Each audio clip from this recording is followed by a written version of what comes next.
શું તમારું અથાણું પણ પરફેક્ટ નથી બનતું? તો આ ગોળ કેરીનું અથાણું જો તમે આ રીતે બનાવી લીધું તો આપણે એકદમ પરફેક્ટ માપ સાથે બનાવ્યું છે અથાણું. તો તમે પહેલી વાર બી બનાવતા હશો તો પણ તમારું એકદમ પરફેક્ટ રીતે અથાણું બનીને રેડી થશે. જરાય કારું પણ નહીં પડે એ રીતનું આપણે બનાવ્યું છે. તો સ્કીપ કર્યા વગર ફૂલ વિડીયો જોશો તો તમારું અથાણું એકદમ પરફેક્ટ રીતે બનીને રેડી થાય છે અને એકદમ ટેસ્ટી બનીને રેડી થાય છે. માટેનું આખા વર્ષ સ્ટોર કરી શકાય તેવું અથાણું. આજે હું શેર કરીશ તમારી સાથે ગળ્યું અથાણું બનાવવાની રેસીપી. તો અહીં આગળ રાજાપુરી 2 કેરી લઈ લીધી છે. તો આપણે અહીં આગળ 500 કેરીનું અથાણું બનાવીશું. તો પરફેક્ટ માપ સાથે બનાવીશું.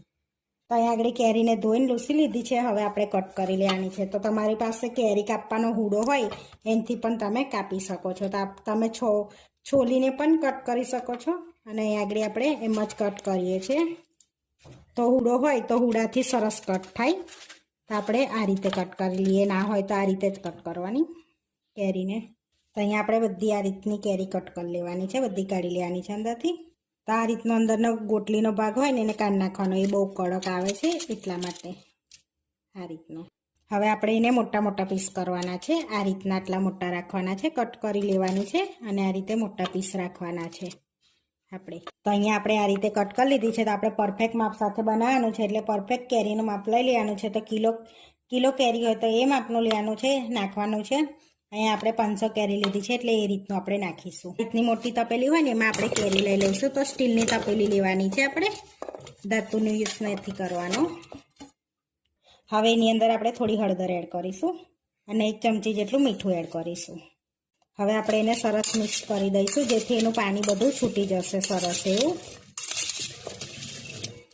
તો આપણે સરસ હળદર મીઠામાં એને કોટ કરી લીધી છે. હવે આપણે 4 થી 5 કલાક માટે એને રહેવા દઈશું આ રીતનું, એટલે સરસ બધું પાણી છૂટી જાય તો ઢાંકીને આપણે રહેવા દેવાની છે. હવે 3 થી 4 કલાક થઈ ગયું છે. તો હવે આપણે ફરી ચેક કરી લઈશું ને આ રીતે ઉછાળી લેવાની છે ફરી એકવાર અને પછી ઢાંકીને ઓવરનાઇટ માટે આપણે રવા દઈશું એને. તો સરસ બધું પાણી છૂટી જશે. તો હવે આપણે ઓવરનાઇટ માટે ઢાંકી રાખી હતી કેરીને. તો હવે જોઈ લઈશું. તો જોઈ શકો છો સરસ એવું પાણી છૂટી ગયું છે. હવે આપણે નિતારી લઈશું પાણીને. તો આ રીતની ટોપલી લઈ લઈશું, એમાં આપણે પાણીને ગાળી લઈશું, કેરીઓને પણ કાઢી લઈશું એમાં. તો આગળ આપણે કેરીઓને આ રીતની નિતારી લેવાની છે પાણી બધું.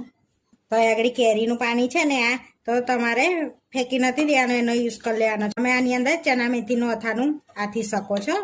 તો પાણીનો યુઝ કરી લેવાનો.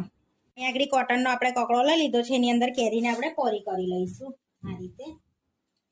તો અહીં આગળ કેરીને આપણે આ રીતે ગોઠવી લઈશું, ગોઠવી લેવાની છે અને આ રીતે ગોઠવીને પંખા નીચે એને સૂકવવાની છે. ઘરમાં જ આપણે તાપમાં નથી સૂકવવાનું, નહીં તો ચીરી આપણા ચવડ થઈ જશે. તો 5-6 કલાક માટે આપણે પંખા નીચે આ રીતે રવા દઈશું એટલે સરસ ચીરી આપણા કોરા પડી જશે, ડ્રાય થઈ જશે. અહીં આગળ આપણે 500 સિંગ તેલ લઈ લીધું છે. તમે પણ તેલ યુઝ કરી શકો છો. તો આપણે અહીંયા સિંગ તેલ યુઝ કરીએ છીએ. તો હવે પહેલાં આપણે એને ગરમ કરવા મૂકી દઈશું. અહીંયા 500 ગોળ લઈ લીધો છે. આપણે પરફેક્ટ માપ સાથે બનાવીએ છીએ તો 500 ગોળ લઈ લીધો છે. તમે ખાંડનો યુઝ કરતા હોય તો 500 ખાંડ લઈ લેવાની. આપણે અહીંયા આગળ ગોળ લીધો છે, ગોળનો યુઝ કરીએ છીએ. તો અહીંયા આગળ આપણે 500 મેથીના કુરિયા લઈ લીધા છે. તો આપણે રાઈના કુરિયાનો યુઝ નહીં કરવાનો, ખાલી મેથીના કુરિયાનો યુઝ કરીએ છીએ. તો 500 અહીંયા મેથીના કુરિયા લઈ લીધા છે. તો અહીંયા આગળ આપણે 100 ગ્રામ મીઠું લીધું છે અને આગળ તીખું મરચું આપણે 50 ગ્રામ લીધું છે અને કુમથી મરચું 150 ગ્રામ અને 5 ગ્રામ હિંગ લીધી છે, સ્ટ્રોંગ છે એટલે. તો અહીંયા આગળ આપણે મીઠાને શેકી લઈશું, શેકીને યુઝ કરવાનું છે જેથી ભેજનું પ્રમાણ હોય એ બધું ઉડી જાય. તો અહીંયા આપણે તેલ સરસ ગરમ કરવા મૂક્યું તો સરસ ગરમ થઈ ગયું છે. તો હવે આપણે એને ઠંડુ થવા દઈશું અને અહીંયા આગળ મીઠાને આપણે શેકી લઈશું સરસ એવું, જેથી ભેજનું પ્રમાણ ઉડી જાય. તો 2 થી 3 મિનિટ થઈ ગયું છે. તમે જોઈ શકો છો સરસ શેકાઈ ગયું છે આ રીતનું, એટલે ભેજનું પ્રમાણ ઉડી ગયું. હવે એને પણ આપણે ઠંડુ થવા દઈશું. હવે આપણે અહીંયા આગળ આપણે એક તપેલી લઈશું સ્ટીલની, એની અંદર મેથીના કુરિયા એડ કરી દઈશું 500 જેટલા. હવે એની અંદર આપણે હિંગ એડ કરી દઈશું. હવે જે તેલ ગરમ કર્યું છે એ આપણે હિંગ પર એડ કરી દઈશું એટલે હિંગમાં સરસ એવો ફ્લેવર આવી જશે. તો ગરમ ગરમ એડ કરીશું ને એટલે સરસ એવો હિંગનો ફ્લેવર આવી જશે. તો 2 ટેબલ સ્પૂન જેટલો એડ કર્યો છે. હવે આપણે ઢાંકીને એને રવા દઈશું, તેલ ઠંડુ થાય અને મીઠું ઠંડુ થાય ત્યાં સુધી. સરસ તેલ ઠંડુ થઈ ગયું છે. જો આંગળી નાખીને બતાવું તો સરસ ઠંડુ થઈ ગયું છે. તો અહીંયા આગળ આપણી કેરી સરસ ડ્રાય થઈ ગઈ, જોઈ શકો છો અંદર સહેજ પણ પાણીનો ભાગ નથી. તો કોરી હોય ને તો તમારું અથાણું ના બગડે ડ્રાય થઈ જાય તો. હવે આપણે મસાલો ચેક કરી લઈશું અને મિક્સ કરી લઈશું પહેલાં આપણે સરસ એવું. હવે આપણે એની અંદર મીઠું એડ કરી દઈશું. તો સરસ ઠંડુ થઈ ગયું છે મીઠું પણ. મરચું એડ કરી દઈશું આપણે. હવે મિક્સ કરીને હવે આપણે એની અંદર તેલ એડ કરીશું. તો હવે આપણે એની અંદર તેલ એડ કરી દઈશું.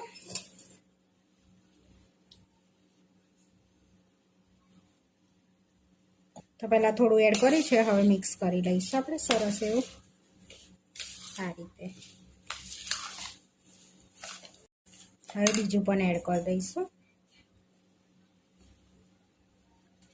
બીજું બી એડ કરી દીધું છે. સરસ મિક્સ થઈ ગયું છે આપણે. હવે એડ કરી દઈશું ગોળ અંદર આપણે. તો અહીંયા આગળ 500 ગોળ છે તો પરફેક્ટ માપ છે. તો અહીંયા ઝીનો ઝીનો સમારી લીધો છે ગોળને અને મિક્સ કરી દઈશું એને બી સરસ એવું. તો તમે આ રીતે મિક્સ કરીને એક દિવસ બહાર રહેવા દેવાનું. ગોળ બોર સરસ ઓગળી જાય તો તમે આ જ મસાલો બરણીમાં ભરીને મૂકી શકો છો ફ્રીજમાં. પછી તમારે જ્યારે પણ ઈચ્છા થાય ત્યારે તમે કેરીના ચીરિયા એ કરી લેવાના છે અને હાથીને અંદર એડ કરી દેવાનો છે. આ રીતે મસાલો બનાવીને પણ તમે રાખી શકો છો. હવે કેરીઓના ચીરિયા એડ કરી દઈશું આપણે અંદર અને સરસ મિક્સ કરી લઈશું. આની અંદર હજુ આપણે તેલ એડ કરીશું, કારણ કે તેલ વધારે હોય તો આપણું અથાણું પણ બગડે પણ ના. સરસ મિક્સ કરી લઈશું. હજુ તો ગોળ પણ ઓગળશે. તો આપણે સરસ બધું મિક્સ કરી દીધું છે. તો હવે આપણે એની અંદર તેલ હજુ એડ કરીશું. તેલ થોડુંક પ્રમાણ વધારે એડ કરવાનું છે. તો તેલ એડ કરીશું. તો આ રીતે આપણે હવે એને રવા દઈશું 2 થી 3 દિવસ માટે. તો તમને આગળની પ્રોસેસ બતાડીશું કે બીજા દિવસે પણ બતાડીશ, ત્રીજા દિવસે પણ બતાડીશ. સરસ થઈ જાય ત્યાં સુધી મેં પ્રોસેસ આખી બતાડીશ તમને. તો આ રીતે આપણે ઢાંકીને રવા દઈશું અને બીજું તેલ ગરમ કરીને અંદર એડ કરી દેવાનું છે અને ગોળ ઓગળે ત્યાં સુધી બહાર રવા દઈશું. તો હવે ઢાંકીને આપણે રવા દઈશું એને. ગળ્યા અથાણાને 2 દિવસ બહાર રાખ્યું હતું તો સરસ એવું મેથીને એવું ફૂલી ગયું છે, જોઈ શકો છો આ રીતનું. તો હવે આપણે ફરી એકવાર એને મિક્સ કરી દઈશું જેથી ગોળ ઓગળી જાય સરસ. આ રીતનો ગોળ હોય તો ઓગળી જાય અંદર. તો આ રીતે આપણે મિક્સ કરી લઈશું પહેલાં બધું, એટલે એક રસ પણ થઈ જાય. અને તમને તેલ ઓછું લાગતું હોય તો તમે તેલ નાખી શકો છો. આપણાને ઓછું લાગે છે એટલે તેલ આપણે વધારે ખાતા હોય તો નાખવાનું અંદર. તો હવે આપણે સરસ મિક્સ કરી દીધું છે. તો હવે હજુ 2 દિવસ આપણે બહાર જ રવા દઈશું જેથી આપણે તેલ પણ ગરમ કરીને અંદર એડ કરવું હોય તો કરી શકાશે આ રીતે. અને ગોળ પણ આ રીતનો સરસ ઓગળી જાય અંદર. આપણે આ રીતે રવા દઈશું ઢાંકીને એને. તો ઢાંકીને રવા દઈશું આપણે 2 દિવસ બીજા. તો હવે આપણે બીજા 3 દિવસ થઈ ગયા છે તો હવે ચેક કરી લઈશું.